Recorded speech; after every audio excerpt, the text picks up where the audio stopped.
लीकान की दरअसल पेपर लीकान में ईडी की एंट्री हो चुकी है। ईडी की छापेमारी लगातार जारी है। अधिकांश ठिकानों पर दूसरे दिन भी कार्रवाई चल रही है। पेपर लीक मामले में ईडी की 28 ठिकानों पर कार्रवाई हुई है।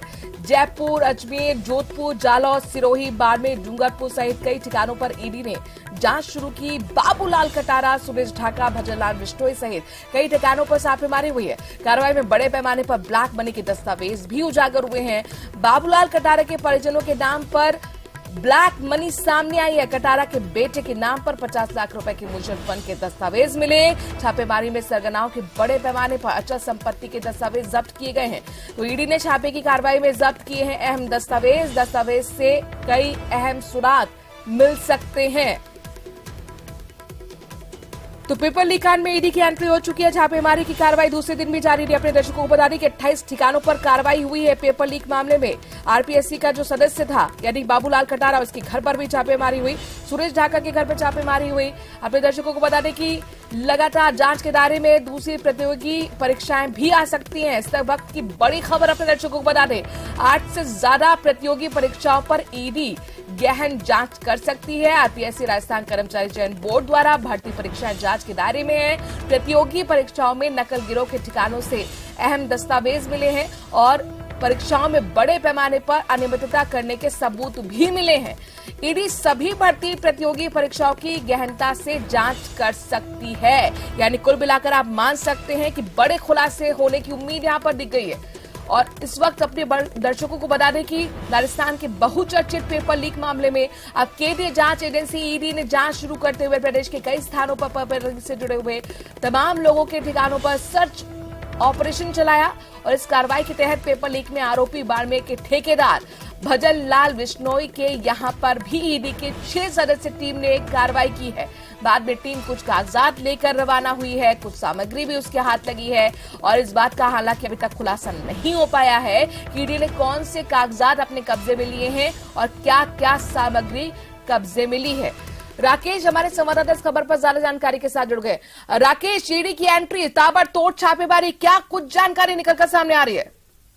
बिल्कुल, देखिए जिस तरीके से राजस्थान में जो प्रतियोगी भर्ती परीक्षाएं हैं, इसमें लगातार जो नकल गिरोह कारनामे करता जा रहा था और उसके बाद हालांकि राजस्थान पुलिस और एसओजी ने जांच शुरू की थी और इसमें आरपीएससी के मेंबर बाबूलाल कटारा तक को भी पकड़ा गया था और उससे ऊपर जो है जांच एजेंसियां नहीं पहुंच पाई थी। लेकिन अब जो साक्ष्य मिले हैं उसमें बड़े पैमाने पर ऐसे साक्ष्य मिले हैं जिनमें नेताओं और अधिकारियों द्वारा ये जो नकल गिरोह के सरगना हैं इनको संरक्षण देने के सबूत इन दस्तावेजों में मिले हैं। साथ ही जिस तरीके से बाबूलाल कटारा जो आरपीएससी के मेंबर थे और इनके कार्यकाल के दौरान जो भर्तियां हुई हैं उसमें भी भारी अनियमितताओं के दस्तावेज ईडी के हाथ लगे हैं, जिसमें सबसे बड़ी बात है कि जो सब इंस्पेक्टर भर्ती परीक्षा से कई ऐसी परीक्षाएं हैं जहां पर जिनके चाहे वो साक्षात्कार हो या वो भर्ती प्रक्रिया हो, उनमें बाबूलाल कटारा का इन्वॉल्वमेंट सामने आया है। इसके अलावा राजस्थान कर्मचारी चयन बोर्ड द्वारा आयोजित परीक्षाओं से जुड़े दस्तावेज भी इन सरगनाओं के ठिकानों पर मिले हैं। तो ईडी ने इन तमाम दस्तावेजों को जब्त कर लिया है। आरपीएससी की भर्ती परीक्षा और दूसरी जो अन्य भर्ती परीक्षाएं हाल ही में आयोजित की गई हैं, इनको लेकर के अब ईडी गहनता से जांच शुरू कर सकती है। बड़े पैमाने पर ये जो सरगना है इनके ठिकानों से अचल संपत्तियों के दस्तावेज ईडी को मिले। हालांकि पहले भी एसीबी और एसओजी और राजस्थान पुलिस ने जो जांच की थी उनकी रिपोर्ट भी प्रवर्तन निदेशालय ने ले ली। जाहिर तौर पर राकेश, यानी कि आरपीएससी से जुड़े और कौन कौन से कॉम्पिटिटिव एग्जाम है जिसमें अनियमितता पाई गई और कौन कौन से पेपर लीक हुए हैं, किस किस में संलिप्तता थी बाबूलाल कटारा की, अब ये तमाम सवाल जिसका जवाब आने वाले समय में मिलेगा। शुक्रिया तमाम जानकारी हम तक पहुंचाने के लिए राकेश।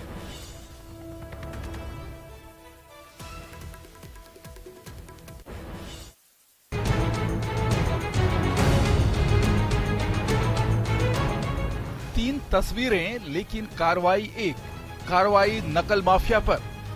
प्रदेश में युवाओं के सपनों से खेलने वाले अब केंद्रीय प्रवर्तन निदेशालय के निशाने पर आ गए हैं।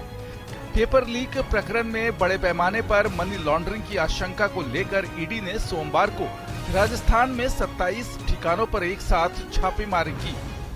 छापे की कार्रवाई में राजस्थान लोक सेवा आयोग के पूर्व सदस्य बाबूलाल कटारा, अधिगम कोचिंग सेंटर के संचालक सुरेश ढाका, ठेकेदार भजन लाल बिश्नोई समेत पेपर लीक प्रकरण से जुड़े सरगनाओं और उनके करीबियों के ठिकानों पर की गई। ईडी की टीम ने राजस्थान के जयपुर, बाड़मेर, अजमेर, जालौर, डूंगरपुर समेत कई शहरों में ताबड़तोड़ छापे मारे। वहीं आरपीएससी पेपर लीक मामले में ईडी की एंट्री के साथ ही प्रदेश में एक बार फिर सियासत गर्म हो गई है। ईडी की जांच की खबर सामने आने के बाद ही सियासी बयानबाजी का दौर तेज हो गया है। बीजेपी के तमाम नेताओं ने राज्य सरकार को जमकर घेरा। डीपी जारौली जिसको बर्खास्त किया था, बर्खास्त क्यों किया? कि उसके खिलाफ प्रमाण थे और उसको एसओजी ने क्लीन चिट दे दी। तो राज्य सरकार से आशा नहीं की जा सकती कि वो सहयोग करेगी ईडी को, केंद्रीय एजेंसी। एक एजेंसी ने एक रेड करी है, अभी तो मात्र शुरुआत है, इसके ऊपर लगातार कार्रवाई होगी और जो जांच एजेंसी है अगर उनको खुली छूट दी गई, राजस्थान राज्य सरकार ने अड़चन नहीं डाली तो बहुत ऊपर तक इसकी पहुंच रहेगी, पकड़ रहेगी। देखिए, कानून अपना काम करेगा और कानून को अपना काम करना भी चाहिए। राजस्थान में जब इस प्रकार एक तरह से नौकरियों को लूटने का काम लोग करें, पेपर बेचने का काम लोग करें और उसमें लाखों करोड़ों रुपए का ट्रांजैक्शन होगा, तो निश्चित तौर पर जब बेनामी धन घूमेगा ईडी भी आएगी और इनकम टैक्स भी आएगी। उधर ईडी की जांच की खबर सामने आने के बाद कांग्रेस ने भी सवाल उठाए।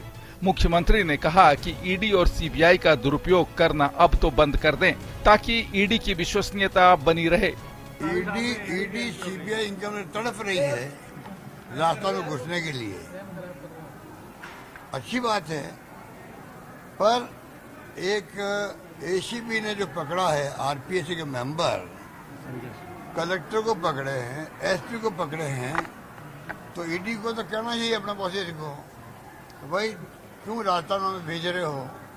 वहाँ की एंटी करप्शन ब्यूरो इतनी मजबूत है कि जिसका कोई जवाब नहीं देश के अंदर। प्रश्न पत्र लीक मामले में अब तक करीब 37 उम्मीदवारों समेत कुल 55 लोगों की गिरफ्तारी हो चुकी है और उम्मीद की जा सकती है कि ईडी की जांच में असली गुनहगार जल्द ही सामने आएंगे और युवाओं के सपने तोड़ने वाले कानून के शिकंजे में होंगे। Bureau report, news 18 Rajasthan. चलिए खबरों में आगे बढ़ते हैं। अगर आप जयपुर में रहते हैं तो ये खबर आपके लिए बहुत महत्वपूर्ण हो जाती है, जो कि जयपुर में पेयजल आपूर्ति टठप रहने वाली है। आज से जयपुर में पेयजल आपूर्ति ठप रहेगी। बीसलपुर जयपुर पेयजल पाइपलाइन में बड़ा लीकेज हुआ है। पाइपलाइन 400 mm के स्कोर में ये बड़ा लीकेज हुआ है।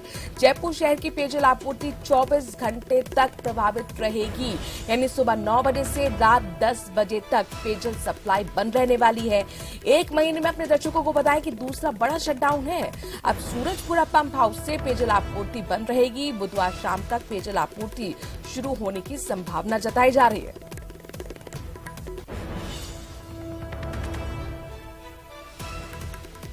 उस वक्त की बड़ी खबर जयपुर से जुड़े हुए लोगों के लिए काफी महत्वपूर्ण हो जाती है, जो कि पेयजल आपूर्ति आज ठप रहने वाली है। 24 घंटे जयपुर शहर की पेयजल आपूर्ति ठप रहेगी। सुबह 9 बजे से रात 10 बजे तक पेयजल सप्लाई बंद रहने वाली है। एक महीने के अंदर दूसरा बड़ा शटडाउन है। दरअसल बीसलपुर जयपुर जो पेयजल पाइपलाइन है उसमें बड़ा लीकेज और इस वजह से शटडाउन करना पड़ रहा है। राकेश हमारे संवाददाता इस खबर पर ज्यादा जानकारी के साथ जुड़ गए। राकेश, जाहिर तौर पर ये पेयजल जो आपूर्ति प्रभावित रहने वाली, तो दिक्कतें तो लोगों के लिए होने वाली है, लेकिन यहाँ पर ऑप्शनल क्या कुछ सॉल्यूशन निकाल कर लेकर आया है निगम? बिल्कुल, देखिए जिस तरीके से पिछले कुछ महीने में लगातार शटडाउन लिया जा रहा है, उससे निश्चित तौर पर ये सवाल खड़े होते हैं कि बीसलपुर जयपुर जो पेयजल सप्लाई लाइन है, राज्य सरकार द्वारा करीब 38 करोड़ रुपए सालाना एक कंपनी को इसके रखरखाव के लिए ठेका दिया हुआ है, जिसकी जिम्मेदारी बनती है। लेकिन बार बार जिस तरीके से लीकेज सामने आ रहे हैं और पानी की सप्लाई जो बाधित की जा रही है, इससे अब पूरे जयपुर शहर में आज पानी की सप्लाई बंद रहेगी। ये शटडाउन, इसका असर लगभग 36 घंटे से ज्यादा समय तक रहेगा, क्योंकि पूरी पाइपलाइन खाली की जाएगी जयपुर की। उसके बाद पूरे जयपुर में फिर से पानी की सप्लाई शुरू की जाएगी। यानी जो जयपुर की जो आबादी है, अब जो तापमान बढ़ा है, इसमें पहले से ही वो पेयजल की त्रस्त है। राजधानी के अधिकांश इलाकों में बहुत लो प्रेशर से पानी की सप्लाई होती है। बीसलपुर बांध में भरपूर पानी है, उसके बावजूद भी जो फर्में हैं वो प्रॉपर सप्लाई पानी की नहीं कर पा रही हैं। अब 2 दिन तक लोगों को इस गर्मी में पानी के लिए तड़पना पड़ सकता है। जहां तक वैकल्पिक इंतजामों की बात है, पीएचडी के पास कोई वैकल्पिक इंतजाम नहीं है। जो ट्यूबवेल किए गए हैं उन्हीं ट्यूबवेलों के जरिए जो है पानी की सप्लाई की जा सकेगी। चूंकि टैंकर की आपूर्ति भी इस दौरान बंद रहेगी, पानी की सप्लाई नहीं होगी, इसलिए लोगों को ज्यादा परेशानी हो सकती है। अभी हाल ही में 2-3 दिन में जिस तरीके से तापमान बढ़ा है उससे पानी की मांग बेहद ज्यादा हुई है पहले की तुलना में। और अब जाहिर तौर पर राकेश, आज का दिन काफी मुश्किल भरा यहाँ पर जयपुर वासियों के लिए हो सकता है, जो कि सप्लाई पूरे दिन आज बाधित रहने वाली है। शुक्रिया तमाम जानकारी हम तक पहुंचाने के लिए। और देखिए, जलदाय विभाग लगातार सवालों के घेरे में है। जलदाय विभाग में कर्मचारियों की वेतन वितरण में भारी अनियमितताएं सामने आई हैं। जलदाय प्रशासन ने मिलीभगत से करोड़ों रुपए का चूना लगा दिया।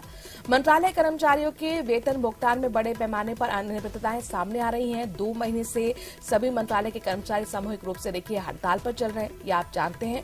और हड़ताल पर होने के बावजूद भी जलदाय प्रशासन ने वेतन का भुगतान कर दिया।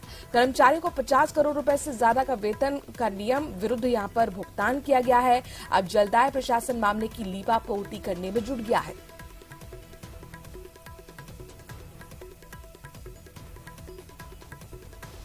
और एक खबर काफी आपके लिए महत्वपूर्ण है। दरअसल ऑनलाइन आज से सूचनाएं राजस्थान में अदालतों से आपको मिल सकती हैं। हाईकोर्ट मुख्य न्यायाधीश ने बाकायदा पोर्टल लॉन्च किया है। जस्टिस ऑस्टिन जॉर्ज मसी ने ERTI पोर्टल लॉन्च किया। पोर्टल पर हाईकोर्ट सहित अधीनस्थ अदालतों से आप सूचनाएं मांग सकते हैं। न्यूनतम 50 रुपए के शुल्क पर ऑनलाइन तमाम सूचनाएं उपलब्ध रहेंगी। सूचना प्राप्त करने के लिए पहले पोर्टल पर आपको रजिस्ट्रेशन कराना होगा। RTI कानून के तहत ऑनलाइन सभी जानकारियां अब आपको मिल सकेंगी।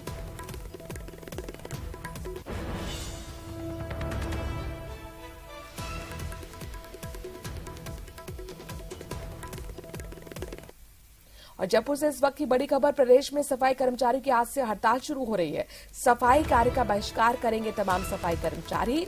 दरअसल भर्ती से जुड़े हुए मामलों में नाराजगी जता रहे हैं और इसी को लेकर हड़ताल पर जाने का फैसला सफाई कर्मचारियों का। इस वक्त की बड़ी खबर, प्रदेश में सफाई कर्मचारी की आज से हड़ताल शुरू हो रही है। कमेटी की बैठक हुई। इस कोर कमेटी की बैठक में हमने यह निर्णय लिया कि दिनांक 28/4/2023 को जो शासन ने हमारे साथ समझौता किया था उस समझौते को शासन नहीं मान रहा है और 30,000 सफाई कर्मचारी की भर्ती की विज्ञप्ति जारी नहीं कर रहा है। जब तक 30,000 सफाई कर्मचारी की भर्ती की विज्ञप्ति प्रशासन स्टाफिंग पैटर्न के आधार पर जारी नहीं करेगा